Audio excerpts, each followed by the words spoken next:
All right, guys, let's move on to the next session. As we've discussed in the previous session about dead languages. The next session is actually the flux of language. Flux means the transformation, the changes that happen to languages, basically. So languages sometimes die out, usually because of the competition from other languages, sometimes from because of the domination of other languages.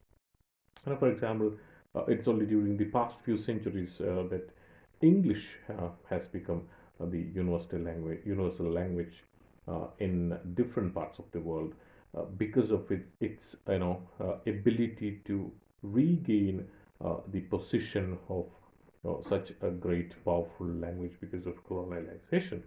So what happened was that the small languages became extinct, or they are trying to become exist in the sense that they are almost losing control over their people, over the people who speaks their languages.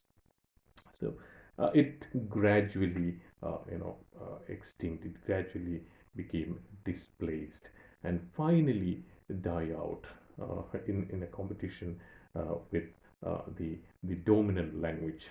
So when you talk about the flux of language, you should also we should have to understand something, or we should have to understand the history of Latin as well, a bit of the history of Latin as well, or history of Greek as well.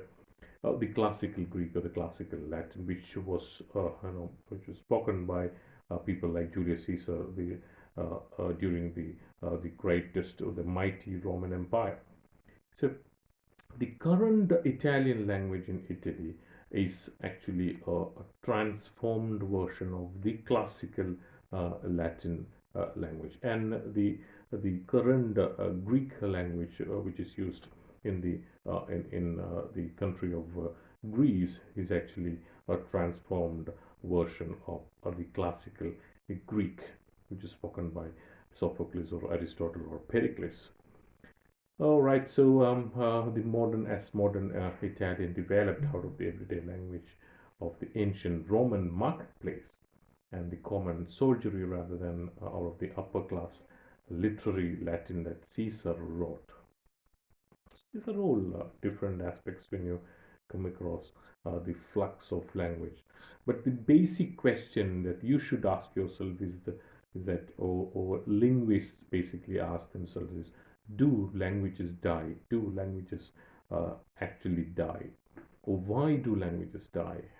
And what are the, can you give us some examples of the dead languages, which we have already covered in the initial part of the dead languages?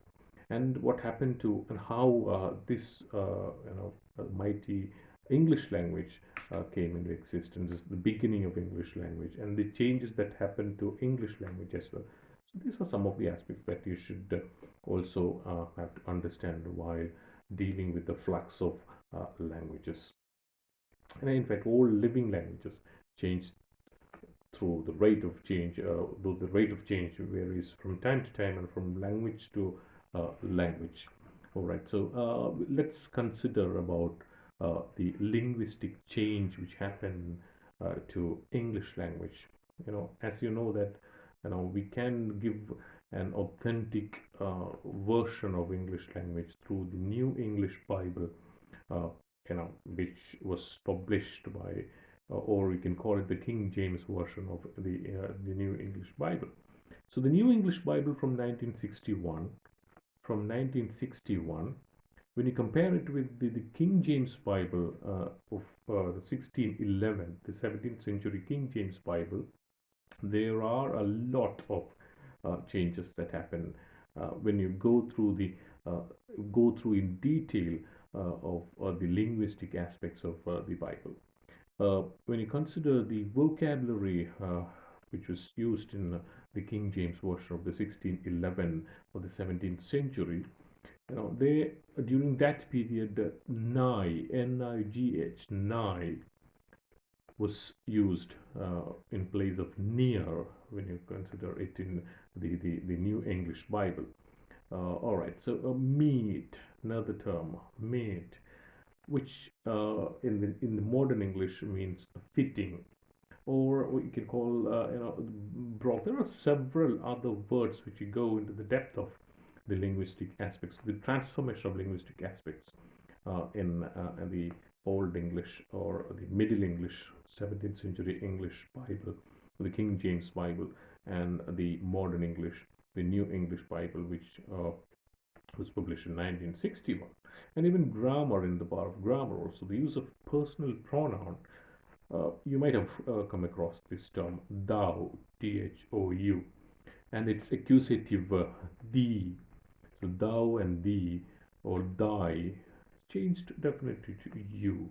So thou is you and thy is you, yours, yours. So those things, those simple changes, not simple changes, those giant transformations happened when you compare both the Bibles of the 17th century and the 20th century.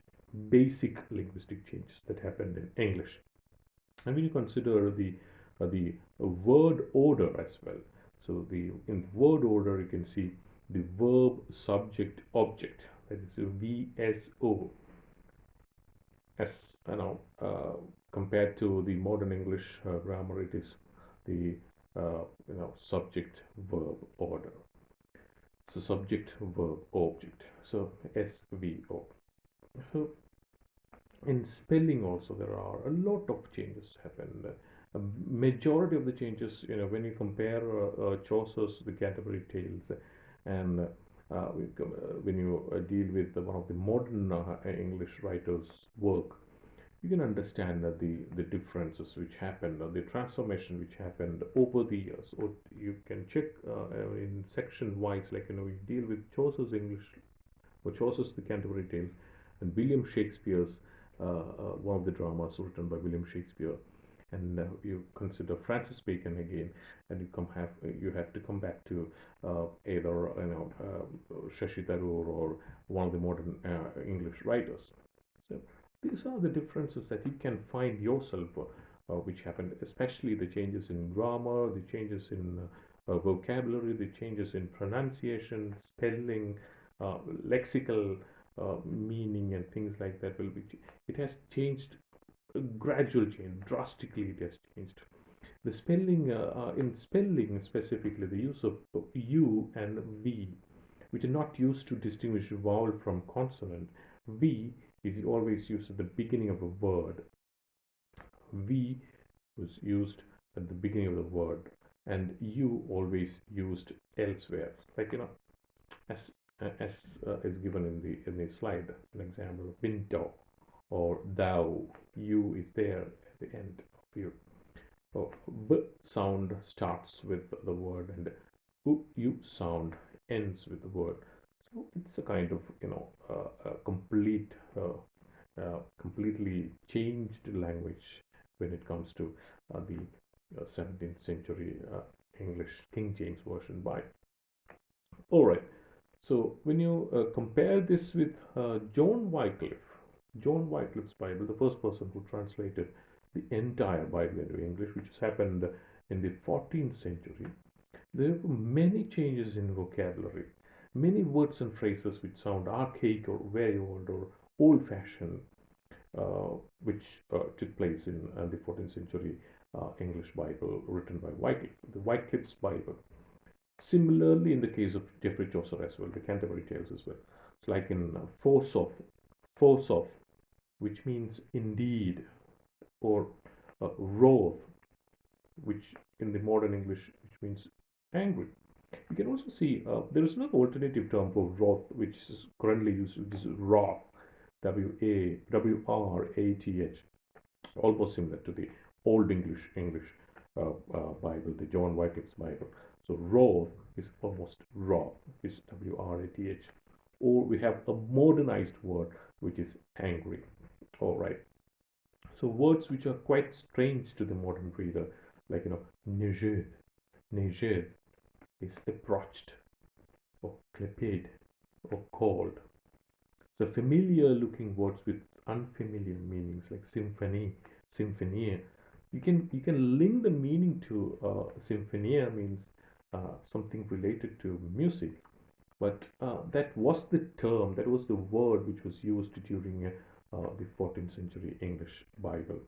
Now, why we are taking a Bible as an example is that Bible was because those those period was completely, people were completely spiritual, and they deal with Bible. They dealt Bible in such a manner that all literatures were based on Bible. Towards the end of the 18th century or 19th century, the system began to transform a bit. The system began to change a bit, but the basics were all limited to the Bible. Oh, right. So moving ahead with grammar, the noun plural ending is. Now the we are using the noun plural ending is as s, just the s. But here in the Old English period, it was thing is like things now, or goods. All right, so those different words have been used.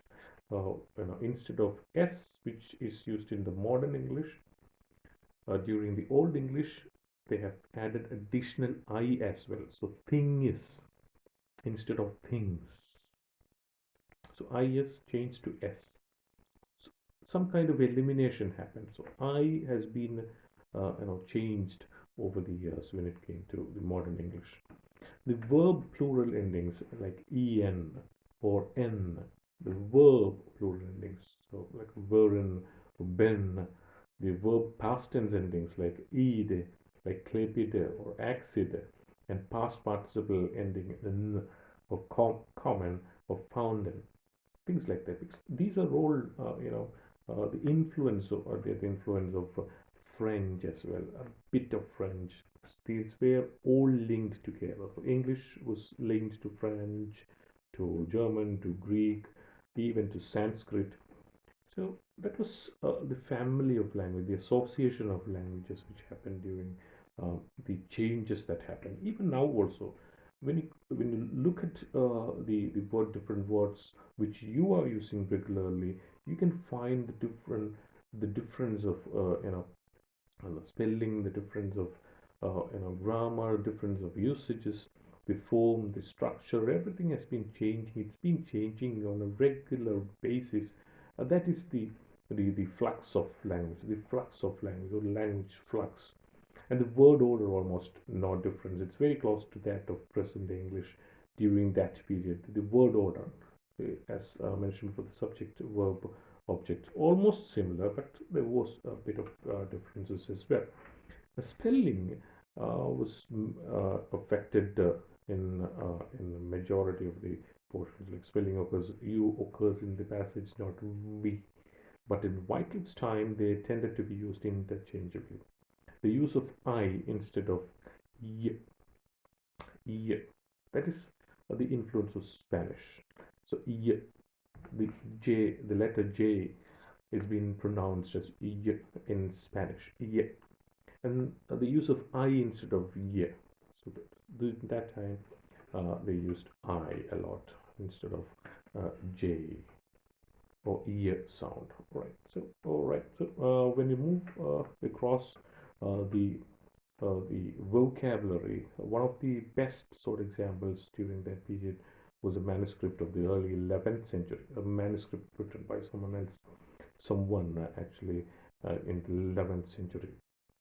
So there was a lot of number of unfamiliar words which you come across when you go through the when you read through the manuscript. Which even the Chaucer's English also we won't be able to read and understand without having a basic understanding about English language.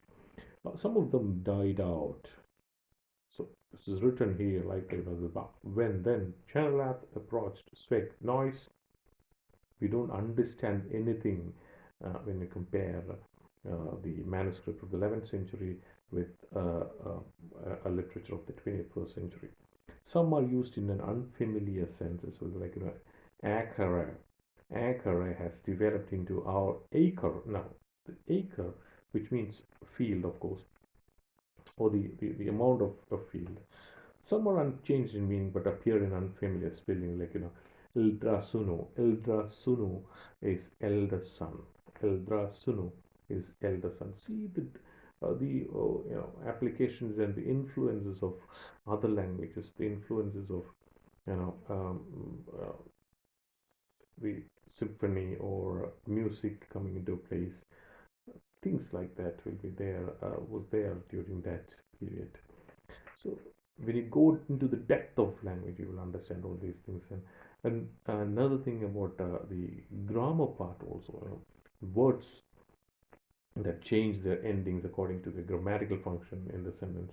The word for feel, as mentioned before, is acre, but after the preposition on it has to add the ending e as well.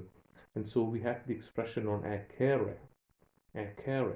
So the grammar change, grammar change is also there. And in word order, the present day order, the subject, verb, object, the agreement between subject, verb, and object. He heard the noise, for example. He heard the noise. Some have the order, like, verb, subject, object, then called he a servant, then called he a servant. That's also biblical. Then called he a servant. It's an example. Some clauses have the order SOV, subject, object, and verb. When the house approached, it's kind of, uh, some drastic changes that happen. So this majority of the words were in subject, verb, and object, the present day format. But there are other occurrences as well, when you can see the VSO and SOV also evolved during that period. Taking all together, these changes add up to a major transformation of the language, especially in the word subject verb agreement. And when you consider the mechanisms of linguistic change, what causes such change? When you go into the depth of understanding language, you have to understand about the causes of such changes which happened during over the centuries, over the years. We don't have any single answer. We can't predict anything else. What will happen after 10 years, or what will happen after 50 years, or 100 years down the line. We're not sure about how many languages will exist after 100 years, whether this language will exist, or whether a new language will come into place instead of your language. Those are the things that you should also consider. In the pronunciation also, there are a lot of changes which happen in pronunciation, like large scale regularities. The sound low stake came into place. When we learn a foreign language, we inevitably carry over some of our mother tongue speech habits into it, and so do not speak it exactly like a native. So those the mother tongue influence, also mother tongue interference, is also has also played a lot of obstacles, or it was also one of the barriers when it comes to speaking or creating a new speaking atmosphere, or creating a new language. The influence of mother tongue also played a real work there. So in bilingual situations, the second language tends to be modified. Such modifications may or may not persist. Changes may also be due to contact between speakers of different dialects as well. So in a particular region, in a particular area, we can see different kinds of regional languages being spoken, or a single language has been spoken in different manner, or they are called the dialects, which are the speakers of different dialects. In the long term, this can lead to the creation of a new variety of language. So that's particular thing. In the long term, we're not sure about that. It's 100 years or 200 years, the same dialect, there's a possibility that this different dialect might change to a new language, with a new script possible, or even maintaining the script and language has been spoken in a different manner. The pronunciation, the styles of the language will have uh, might have changed over the years. Some changes have often been attributed to fashion or the prestige of the incoming features. In the influence of fashion also is there. So another possible explanation for changes in pronunciation is that the imitation of children is imperfect. The imitation of children.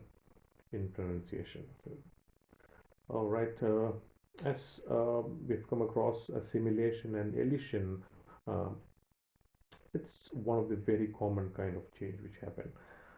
Very common kind of change which happened in language. The scant was once scammed, like handbag, handbag changed to handbag. When you speak it, when you pronounce it, when you try to articulate it, it's handbag. You can see a new consonant coming into place, a new sound coming into in between hand and bag. So that's avoiding d and b. So d and b changed to m. So handbag became handbag. Like scanned was once scammed. So it changed and maintained that spelling and pronunciation. But the m sound has been changed to n under the influence of the following t. Similar thing in handbag also. All right. So it's very common for consonants to be lost at the end of the word. Sometimes, majority of the times, you can see consonants being lost at the end of a word. So bacon changed from bacon to back and later to back. Bacon, it was bacon to back. On the other hand, ease of pronunciation can lead to an extra phoneme being inserted in a word. In Old English, our word thunder was thunder, thunder.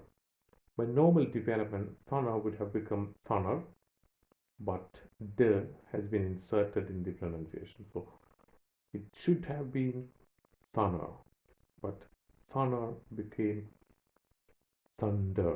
D came into it is accidentally or intentionally inserted in the pronunciation. So these are some special features or special characteristics of the flux of a language. So sometimes the ease of pronunciation leads us to reverse the order of two phonemes in a words, like metathesis, wasp and burn, which by regular development would have been waps and brin. So it leads us to reverse the order of two phonemes. Reverse it went back actually. If through excessive economy of effort an utterance is not understood or is misunderstood, the speaker is obliged to repeat it, thus making more effort. When you think of the flux of language, you should also consider about the changes that happen to the morphology, the morphemes, syntax, vocabulary, and word meaning are less puzzling than changes in pronunciation. It's puzzling. It's less puzzling than the changes in pronunciation. Because pronunciation, it acts in a wide manner, in a giant manner. In the realm of vocabulary and meaning, the influence of general social and cultural change is obvious. As society changes, there are new things that needs new themes, new names as well.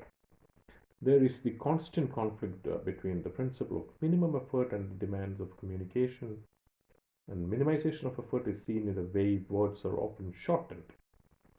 All right. So one way in which the language system promotes change, especially in grammar, is through the operation of analogy. Okay, so when a language has diverged into two forms, we say that it has two dialects. A language changing into two forms, we say that it has two dialects. Like Malayalam, it has got different dialects. When you travel through all the districts of Kerala, when you travel across Kerala, you can find different types of spoken variety of Malayalam in Kerala. With the script being the same, people speaks the language in different manner, like every 10 kilometers, and within every 10 kilometers you can find a different dialect. The two dialects may have got so different that they are no longer mutually intelligible. We should now say that there were two different languages.